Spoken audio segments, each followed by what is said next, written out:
బండి సంజయ్ గారి అధ్యక్ష పదవి లాక్కున్న నీకు, బండారు దత్తాత్రేయ గారి పార్లమెంట్ స్థానాన్ని లాక్కున్న నీకు బీసీల గురించి మాట్లాడే అర్హత ఎక్కడదని కిషన్ రెడ్డి గారిని అడుగుతా ఉన్నాను. తీర్మాన మల్లన్నని సస్పెండ్ ఎందుకు చేశామో ఆయన తెలుసుకొని మాట్లాడితే మంచిది.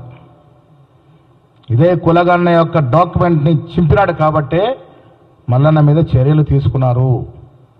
మల్లన్న బీసీల కోసం పోరాటం చేయడంలో కానీ బీసీల కోసం తపనలో కానీ ఎక్కడ కూడా మేము వ్యతిరేకించలే. వారితో పాటు చేతి కలిపి నడిచినాం. నేను చాలా సందర్భాలు చెప్పాను, తీర్మానం మల్లన్న గారు బీసీల కోసం పోరాడుతూ ఉన్నారు, బీసీల హక్కుల కోసం కష్టపడుతూ ఉన్నారని.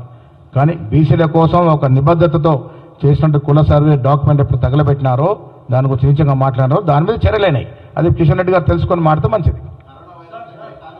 లేటెస్ట్ న్యూస్ తెలుగు మరియు ఇంగ్లీష్ అప్డేట్స్ కోసం ఇప్పుడే క్యూన్యూస్ అఫీషియల్ యాప్ ని ప్లే స్టోర్ నుండి డౌన్లోడ్ చేసుకోండి. సరికొత్త సమాచారాల కోసం క్యూన్యూస్ వెబ్సైట్ ని ఫాలో అవ్వండి. ఛానల్లో ప్రాంతీయ, జాతీయ, అంతర్జాతీయ వార్తలు వీక్షించండి.